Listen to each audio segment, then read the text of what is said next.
Hello to everyone. आज हम लोग बात करते हैं रेगुलेशन नंबर 24A की। Regulation number 24A of what? SEBI LODR regulations 2015। Every listed entity and its material unlisted subsidiaries incorporated in India. हर एक लिस्टेड एंटिटी को प्लस उसकी जो भी मटेरियल अनलिस्टेड सब्सिडरीज हिंदुस्तान के अंदर इनकॉर्पोरेटेड है, यानी कि अगर कोई मेरी मटेरियल अनलिस्टेड सब्सिडरी है बट वो इंडिया के बाहर इनकॉर्पोरेटेड है, तो उसकी बात नहीं कर रहे।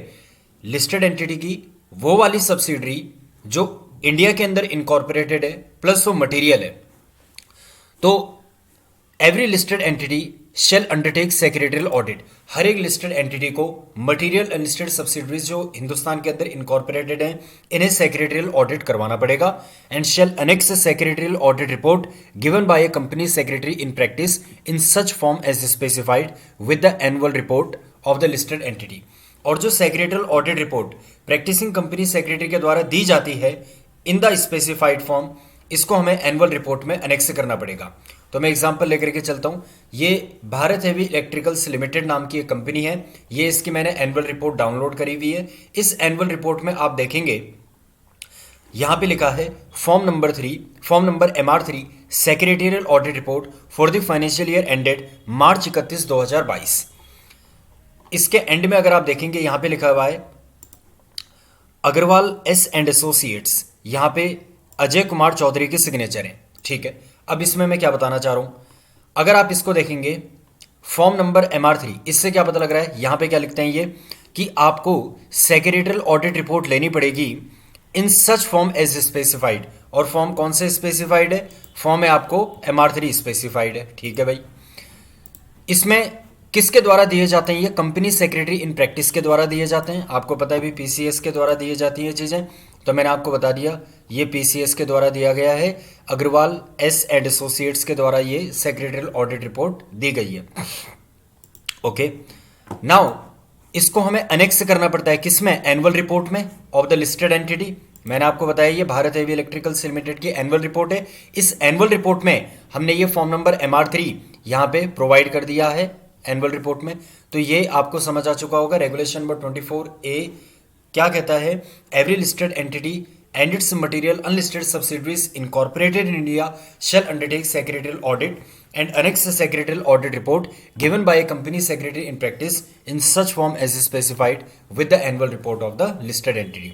आगे कहता है every listed entity shall submit a secretarial compliance report in such form as specified to stock exchanges within 60 days from the end of each financial year। जब भी आपका फाइनेंशियल ईयर एंड होता है, मान लो अभी हमारा फाइनेंशियल ईयर कौन सा एंड होगा, ये जो फाइनेंशियल ईयर होने वाला है 31 मार्च 2023, ये 22-23 एंड होगा अभी हमारा। ठीक है, तो 31 मार्च 2023 जैसे ही आएगा उसके 60 डेज के अंदर अंदर यानी कि 30 मई तक हमें क्या करना पड़ेगा? सेक्रेटेरियल कंप्लायंस रिपोर्ट ये स्टॉक एक्सचेंज को जमा करना पड़ेगा। तो इसको भी देख लेते हैं भाई हम।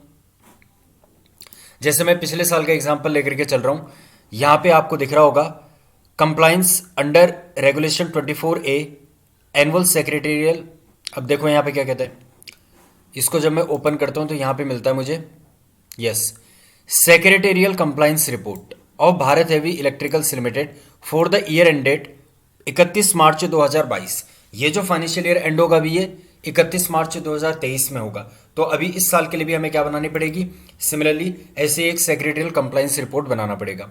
ठीक है, ये भी अग्रवाल एस एंड एसोसिएट्स ने, ये भी मैंने BHL का निकाल रखा है। तो अब इसको पढ़ो जरा कि हर एक लिस्टेड एंटिटी को सेक्रेटरियल कंप्लायंस रिपोर्ट सबमिट करना पड़ेगा स्टॉक एक्सचेंज को with in 60 days from the end of each financial year. तो दोनों चीजें अलग अलग हैं। सेक्रेटेरियल ऑडिट रिपोर्ट अलग चीज है, सेक्रेटेरियल कंप्लायंस रिपोर्ट अलग चीज है। ठीक है, सेक्रेटेरियल ऑडिट रिपोर्ट हम स्टॉक एक्सचेंज को नहीं जमा कर रहे। सेक्रेटेरियल ऑडिट रिपोर्ट जो फॉर्म नंबर MR3 में हम लोग निकालते हैं, मतलब ये प्रैक्टिसिंग कंपनी सेक्रेटरी हमें प्रोवाइड करता है फॉर्म नंबर MR3 में, इसको हम एनुअल रिपोर्ट में अनेक्स करते हैं। जबकि सेक्रेटेरियल कंप्लायंस रिपोर्ट हम स्टॉक एक्सचेंज में सबमिट करते हैं with in 60 days from the end of each financial year.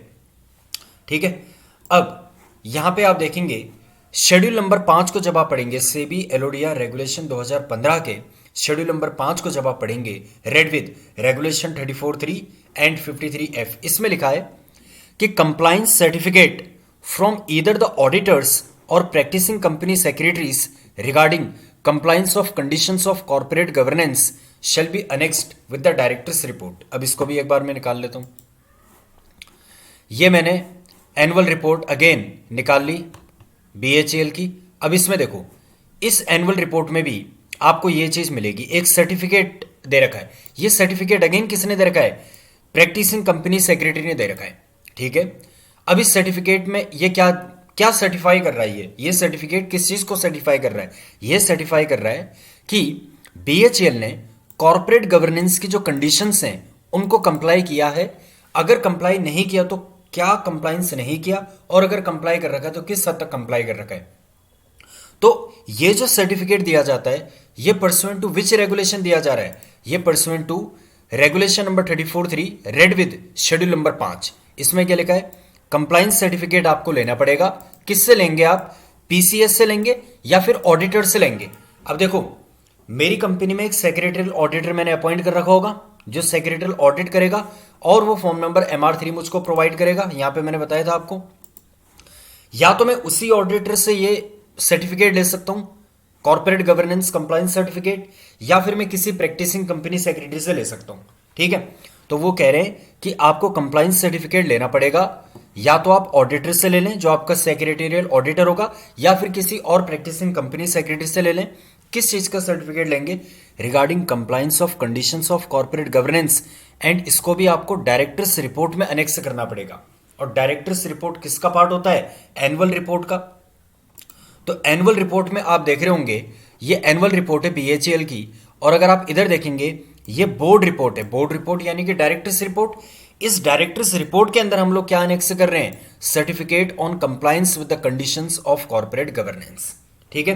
तो ये यहां पे इन लोगों ने ये बता दिया कि भाई ठीक है, द मेंबर्स यानी कि जो शेयर होल्डर्स हैं, क्योंकि एनुअल रिपोर्ट शेयर होल्डर को जाती है, the members of Bharat heavy electricals limited, we have examined the compliance of conditions of corporate governance by Bharat heavy electricals limited से number this for the year ended 31 March 2022 as prescribed in SEBI LODR regulations 2015 listing regulations blah blah blah, ठीक है। तो ये बता रहे हैं कि भाई ये इनके नॉन कंप्लायंसेस हैं और ये कंप्लायंसेस हैं, फिर इन लोगों ने प्रोवाइड कर दिया।